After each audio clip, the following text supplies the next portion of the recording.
¿Qué tal? ¿Cómo están? Les saluda con muchísimo afecto, como siempre, Daniel Gershenson, aquí en La Cuadratura del Círculo, un espacio por y para los ciudadanos en Rompeviento Televisión por Internet.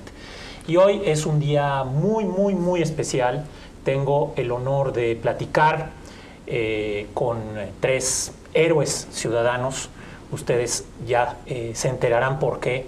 Y sobre todo quiero extenderle hoy, 6º aniversario del asesinato de su hija, Mariana Lima, a su mamá, a una guerrera, una persona que seguramente ustedes ya conocen, a la señora Irinea Buendía Cortés. Señora, bienvenida en esta fecha tan dolorosa para usted.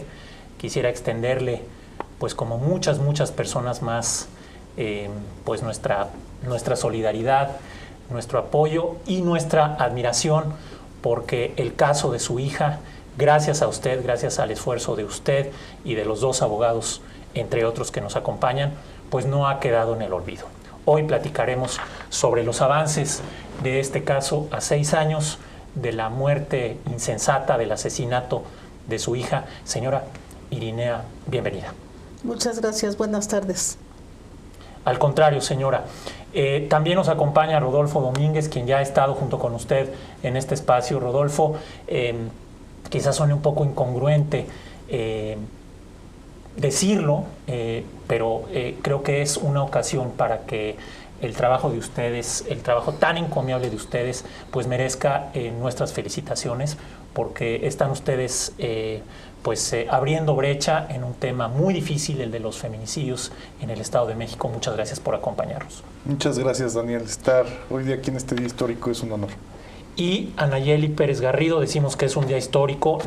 Creo que no me estoy equivocando. Anayeli también es abogada, es asesora jurídica del Observatorio Ciudadano Nacional del Feminicidio, y creo que podemos compartir buenas noticias dentro de esta terrible tragedia. Anayeli, ¿por qué no empezamos contigo? ¿Qué sucedió el día de ayer en el Hotel Imperial, una conferencia de prensa en donde ustedes participaron? Claro que sí, pues buenas tardes. El día de ayer que estuvimos en la conferencia anunciamos la detención de Julio César Hernández Ballinas, asesino de Mariana Lima Buendía. Y fue un día histórico. La detención se hizo el 23 de junio, la semana pasada. Y es histórico porque después de una lucha que llevó a la señora Irinea a alcanzar una sentencia en la Suprema Corte de Justicia de la Nación, pues finalmente se revierte, ¿no?, todas las violaciones a los derechos humanos cometidas en la investigación del asesinato de su hija, donde se simuló un suicidio, y que finalmente estamos aquí con un resultado positivo, esperanzador también para otras víctimas en otros casos de feminicidio y en general creo que de cualquier violación a derechos humanos en el país, de que cuando se actúa con la debida diligencia y en este caso con perspectiva de género, las autoridades pueden tener un buen resultado, ¿no?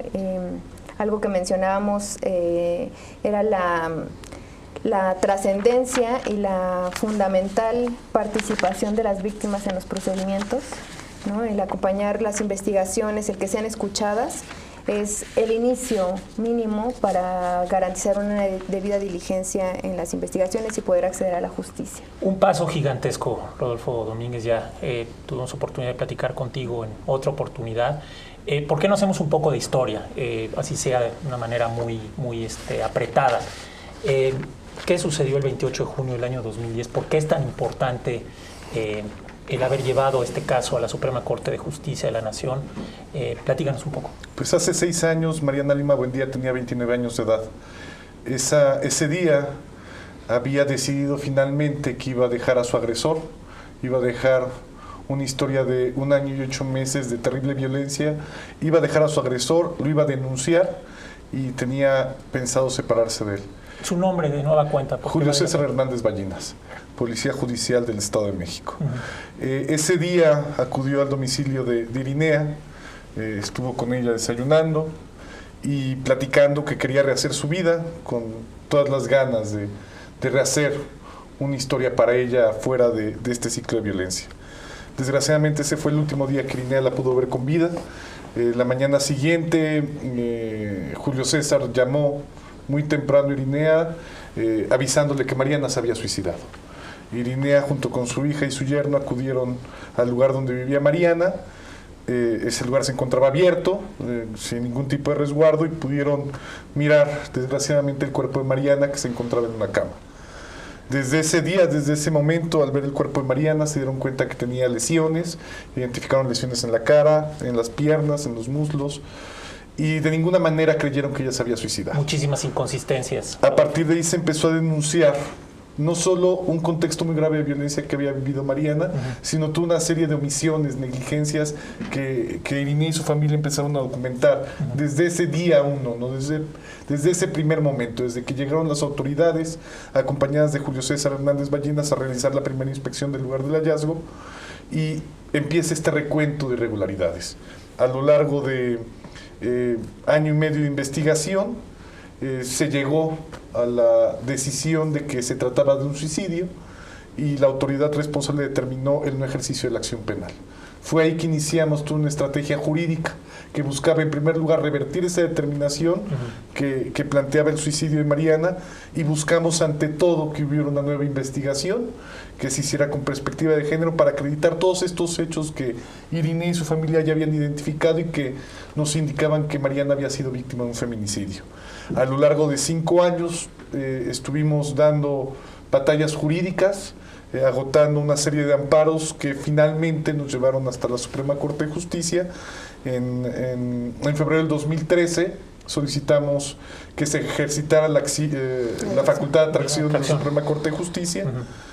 En septiembre de ese mismo año se atrajo el caso y finalmente el 25 de marzo del 2015 tuvimos una resolución histórica mediante la cual la Suprema Corte de Justicia de la Nación otorgaba el amparo a Irinea y se ordenaban 3 cosas: que se volviera a investigar la muerte de Mariana, pero ahora desde la hipótesis de un feminicidio, que esto se hiciera con perspectiva de género y con debida diligencia. Un segundo elemento fue que se investigara y sancionara a los servidores públicos que actuaron en la primera investigación y que por sus omisiones y negligencias habían obstruido la justicia. Y un tercer punto era un tema de reparación integral del daño para Irinea, y que hubiera toda una serie de acciones con vocación transformadora para evitar la repetición de estos hechos. Esto fue hace un año. A lo largo del último año y meses tuvimos que volver a hacer esta investigación, se volvió a reencauzar esta investigación. ¿A empezar desde cero, Rodolfo? Básicamente fue empezar desde cero, volver a construir una investigación bajo la hipótesis de un feminicidio, y hubo la necesidad de volver a hacer toda una serie de peritajes en materia de medicina forense que resultaron trascendentes.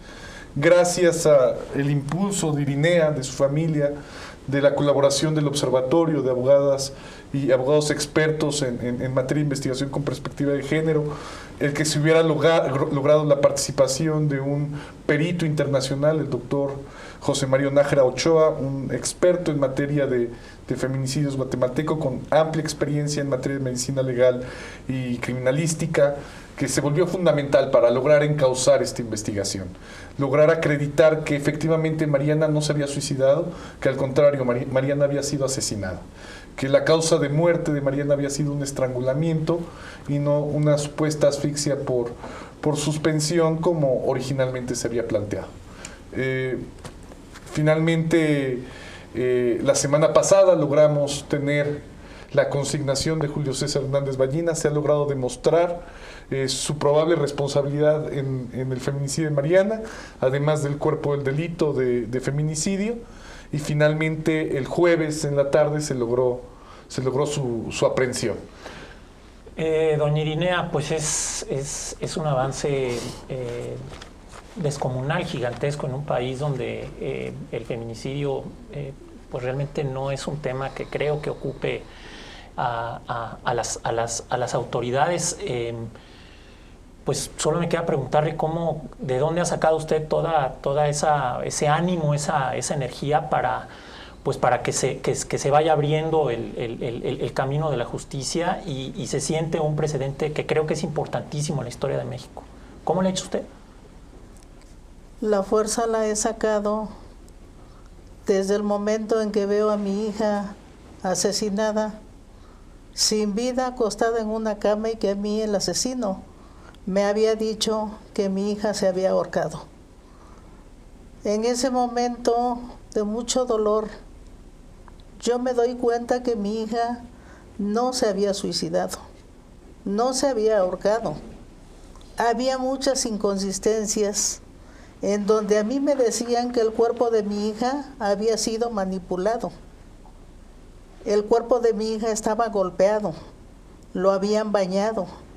Muchas cosas que, aunque yo no soy ni médico ni perito, me indicaban que Julio César había manipulado el cuerpo de mi hija. Al ver a mi hija allí, al sentir el dolor, de allí es de donde yo saco la fuerza. Yo no podía sentarme a llorar. Si quería yo justicia, tenía yo que actuar. Tal vez hasta ahorita yo no he elaborado mi duelo, ni mi familia tampoco.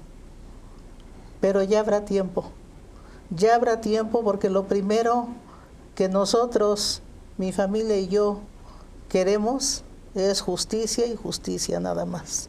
Y eso es lo que nosotros le pedimos a las autoridades desde un inicio, cuando yo enfrenté a Julio César Hernández Ballinas, en el momento que llega con el Ministerio Público y la médico forense, y le dije: debes de estar contento, ya la mataste, debes de sentirte satisfecho. En ningún momento él me contestó nada, se quedó callado, y dicen que el que calla otorga. ¿Por qué se quedó callado si él sabía que según su dicho no lo había hecho? Era para que me hubiera dicho: ¿por qué me acusa? Yo no lo hice, señora. Y no me contestó absolutamente nada, al contrario, me dijo que la iba a quemar. Me dijo que no le iban a hacer necropsia porque él ya había arreglado todo. Así se lo dijo. Así me dijo, textualmente así me lo dijo. Y de allí es donde yo saco esa fuerza y ese coraje y lo transformo en lucha para pedir y exigir justicia, porque el Estado de México, las autoridades del Estado de México, no me dejaron otro camino. Aunque yo denuncio desde un principio a Julio César Hernández Ballinas como el asesino de mi hija, el Ministerio Público ni siquiera lo quiso escribir de esa manera. Escribió en contra de quien resulte responsable. Entonces a mí no logró engañarme el asesino, ni a mi familia tampoco. Nosotros y nosotras conocíamos a mi hija Mariana y sabíamos que un día antes que yo la había visto, que salió de mi casa a las 12:30 del 28 de junio del 2010, llevaba un proyecto de vida en donde Julio César Hernández Ballinas no entraba. Y ella quería rehacer su vida sin él. Iba dispuesta a levantar una denuncia al Centro de Justicia, la cual se perdió, la perdieron, así como perdieron todos los elementos de prueba. De allí saco la fuerza. Estamos hablando, Anayeli Pérez Garrido, de toda una red muy densa de complicidades, ¿no? Porque tenemos también que abordar el tema de lo que pasó después, ¿no? De cómo estas autoridades omisas insultan a la señora Irinea, como seguramente lo hacen en otros casos. Ese es otro gran pendiente. Si bien es cierto, ya esta persona pues ya está localizada, ya está apresada, pero están estos otros dos puntos pendientes. ¿Y dónde estamos en esa parte? En la parte de la negligencia, de las omisiones, todo este batidillo que conforma lo que sucede después del asesinato de Mariana Lima. Bueno, todas estas irregularidades se dieron desde el primer momento, Así es. desde desde las diligencias que se realizaron o que se tenían que haber realizado en el lugar de los hechos. Y a partir de ese momento fue una cadena de irregularidades de forma sistemática en la que servidores públicos, peritos, de forma arbitraria, incluso peritos, concluían una investigación determinando o concluyendo que se trataba de un suicidio cuando ni siquiera es su papel. Y todas estas manifestaciones y todas estas actuaciones y omisiones visibilizan, no solo en este caso, sino lamentablemente en la mayoría de los casos, me atrevería a decir, al menos de feminicidio, que hay un patrón de impunidad terrible, que no existen sanciones para los servidores públicos, ni hay un mecanismo efectivo de control sobre las actuaciones de los servidores públicos en general. Que todo servidor público tendría que estar bajo el escrutinio, ¿no?, de la ley, ¿no?, de la legalidad, y que lamentablemente el caso de Mariana Lima pues visibiliza que esto no es así, ¿no?, y que se cometió negligencia tras negligencia de forma sistemática durante años, al grado de llegar a una conclusión como el no ejercicio de la acción penal, cuando había elementos de investigación que no se habían realizado o que se habían realizado de forma negligente. Y esta acción pendiente, ¿no?, que establece la propia sentencia de la Suprema Corte de Justicia de la Nación, pues ya ha dado los primeros pasos, ¿no? Durante las investigaciones en las que estuvimos coadyuvando, también tuvimos noticia de que la Subprocuraduría de Atención a Delitos vinculados con violencia de género, pues había ya enviado la lista de servidores públicos y la averiguación previa a la Fiscalía Especializada para que se iniciara también la investigación de estos servidores públicos que participaron con acciones y omisiones en la obstrucción de justicia. El asunto está ahí, digamos, en investigación.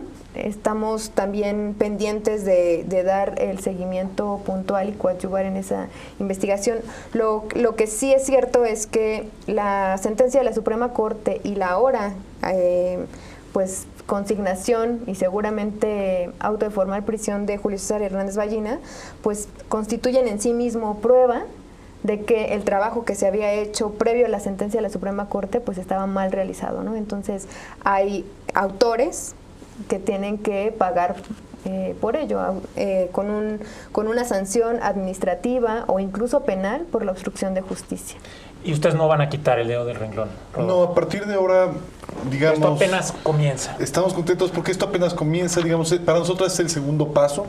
El primer paso fue que se reencauzara la investigación. Hoy se acredita lo que siempre insistimos, que Julio César era un feminicida.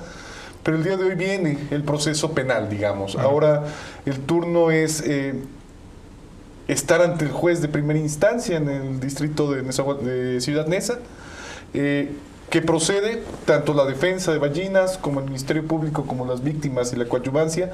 Vamos a estar aportando pruebas, mismas que tendrán que desahogarse, y una vez que se desahoguen, pues estaremos en posibilidades de tener una sentencia. Se está sentando un precedente importantísimo. Es fundamental el haber logrado revertir la investigación. Yo te diría, me gustaría poner, para entender la trascendencia que este caso tiene, pondría la sentencia de Campo Algodonero. La sentencia de Campo Algodonero dictada en el 2009 contra el Estado mexicano por la Corte Interamericana de Derechos Humanos. Sentencia fundamental, por ser la primera vez que se reconoce el feminicidio, pero que al día de hoy no nos ha permitido llegar a los culpables de estos feminicidios. Una sentencia tan importante que a la fecha no se ha logrado cumplimentar. ¿Y es una sentencia de qué año, Rodolfo? 2009. Estamos hablando de 7 años. Sí. Y también podríamos poner otros casos, el caso de Nadia Muciño Márquez, un caso también del Estado de México muy similar al de Mariana, y que lleva 14 años de impunidad en proceso judicial, ¿no? Y que no se ha logrado finalmente sancionar a quienes se ha señalado como responsables. Entonces, este caso se vuelve histórico justamente por eso, porque se ha demostrado que con voluntad política, pero sobre todo garantizando una actuación con debida diligencia y perspectiva de género, se puede lograr la punidad de los casos de feminicidio. Es un mensaje en contra de la impunidad. Es un mensaje claro de que se pueden realizar adecuadamente las investigaciones que lleven al conocimiento pleno de los hechos como sucedieron, a la verdad de los hechos, y llegar finalmente también a la sanción de los responsables. Esto como en elementos mínimos para una reparación integral del daño. La sentencia que buscamos ahora del Poder Judicial creemos que debe de hacer acorde también con esta ruta que se ha llevado ahora de actuación con perspectiva de género y debida diligencia. El Poder Judicial tiene ahora una oportunidad histórica de llegar a una sentencia que sea en sí misma reparadora. Una sentencia que no solo debe de sancionar a Ballenas por la gravedad de los hechos, una sentencia que podría llegar hasta los 70 años de prisión, pero que tiene que establecer con claridad elementos de reparación integral del daño, que es una reparación que tiene características muy especiales. A Mariana nunca la vamos a poder revivir. Entonces la reparación del daño tiene que tomar en cuenta esto para tomar medidas que sí sirvan para compensar esa situación que nunca más se va a poder recuperar. Y para evitar que esto siga sucediendo. Y para mandar un mensaje al futuro de que esto no debe volver a repetirse, ¿no? Es importantísimo también un tema que yo quiero resaltar. Por favor. Para el Estado de México, en particular. A partir de ahora se siente un precedente de cómo se tienen que realizar las investigaciones de muertes violentas. Digamos, se ha puesto un piso de cómo deben de ser estas investigaciones. En el futuro, pensamos que las investigaciones que se realicen de casos de muertes violentas de mujeres van a tenerse que realizar bajo este rigor, garantizando esta debida diligencia, esta perspectiva de género, y vamos a tener un impacto para reducir la impunidad. Pero también es un mensaje para el resto de los estados, para el resto de las procuradurías y fiscalías del resto del país, quienes tienen que asumir también este caso como un precedente que les ayude a guiarse en las investigaciones que ellos realicen, que ayuden a la construcción de protocolos bajo los lineamientos que ha establecido la Suprema Corte de Justicia y bajo este ejemplo tan importante que ha dado el grupo especializado que investigó el caso de Mariana Lima Buendía, para encauzar de esa forma todos los demás casos de muertes violentas que se están investigando en el resto del país. Y que esto pueda replicarse en otras entidades de la República. Claro que sí. Pero quisiera yo concentrarme un poco en el tema de los feminicidios en el Estado de México. Las notas, algunas notas que aparecieron después del arresto de esta persona, incluyen... me parece que un cierto triunfalismo por parte del gobernador, yo no lo quiero dejar pasar, no estamos haciendo política ni mucho menos, pero no es ningún secreto que Erubiel Ávila Villegas quiere ser candidato del PRI a la presidencia y él de repente pues saluda con sombrero ajeno, creo yo, diciendo que en el Estado de México, doña Irinea, sí se cumplen los lineamientos, las instrucciones de la Suprema Corte de Justicia de la Nación. ¿No existe el peligro de que este caso en particular, este tema en particular, sea usado por este mismo señor, pues como si hubiera sido un logro suyo? Quiero ser un poco abogado del diablo. Me parece que el ir por ese lado y dejar que Erubiel Ávila se refiera a la resolución de este caso, por lo menos en esta fase, como si fuera un logro personal, pues sería algo negativo, ¿no, señora? Pues el gobernador dijo muchas cosas, pero hay algo que sí es cierto, pues de que Julio César está preso finalmente. Independientemente que él quiera hacer caravana con sombrero ajeno, así es. Pues yo creo que no nos debería de preocupar mucho, al menos a mí no me preocupa, porque finalmente nosotras y nosotros sabemos que la lucha ha sido nuestra y que nosotros muchas veces llegamos a exigirle justicia y que nunca quiso recibirnos. Entonces, en este momento, las declaraciones que haga o deje de hacer, pues las tiene que hacer. Tenía que haber dado ese posicionamiento, pues porque no podía hacer otra cosa. Yo lo considero de esa manera. Yo de política no sé nada. Yo realmente lo que conozco nada más es el feminicidio de mi hija, he leído libros acerca de eso, pero en cuestión de política yo estoy totalmente desconectada, no podría realmente dar una opinión acerca de lo que el gobernador quiere posicionar, pero sí, vuelvo a repetir, la lucha ha sido nuestra, de las madres que me han acompañado, del Observatorio de Católicas, de todas las organizaciones que han estado con nosotras. Católicas por el Derecho a Decidir. Católicas por el Derecho a Decidir, muchas otras organizaciones que nos han acompañado y que finalmente el logro es nuestro. No se lo pueden quitar a nadie porque el logro ha sido nuestro, de los abogados, de todo el grupo de abogados, del Observatorio de Católicas por el Derecho a Decidir y de todas las madres de víctimas de feminicidio que finalmente hemos exigido justicia. Señora, nos quedan escasos 2 minutos y medio. Yo quisiera de nueva cuenta extenderle pues toda nuestra admiración, todo nuestro respeto. Le agradezco muchísimo que en una fecha tan difícil como esta, el 6º aniversario del asesinato de Mariana Lima, que en paz descanse, pues usted esté aquí explicándonos los pormenores de este caso. Y quisiera pues cerrar con Rodolfo, con Anayeli, 1 minuto cada uno. ¿Con qué nos quedamos, Rodolfo? Pues yo me parece que es fundamental lo que se ha logrado, revertir esta investigación con perspectiva de género.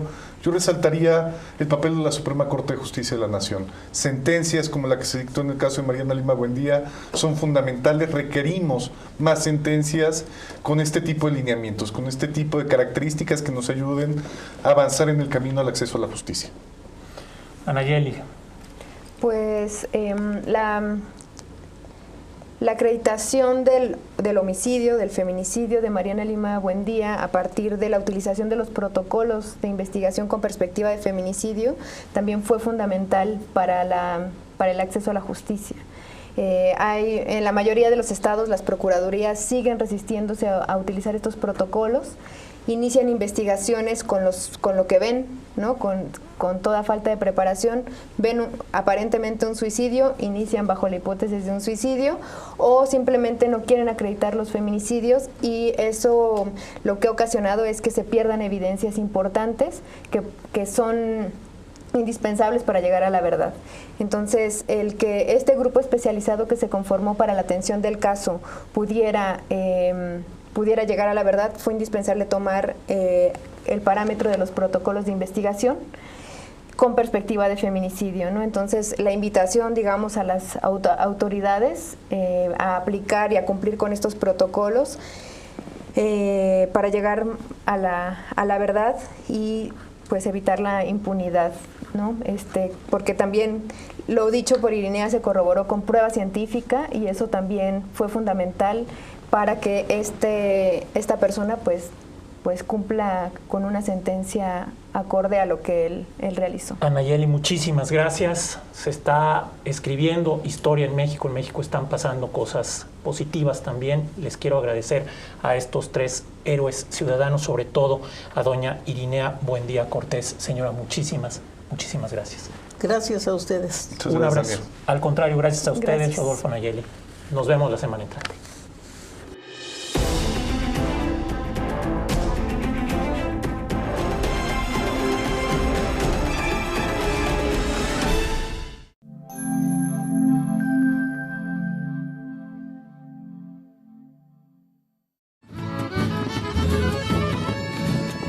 Cuidado, señores, porque la muerte anda lista. En el Panteón de Dolores ya nos tiene una posita para los compositores y uno que otro periodista, licenciados y doctores, todos están en la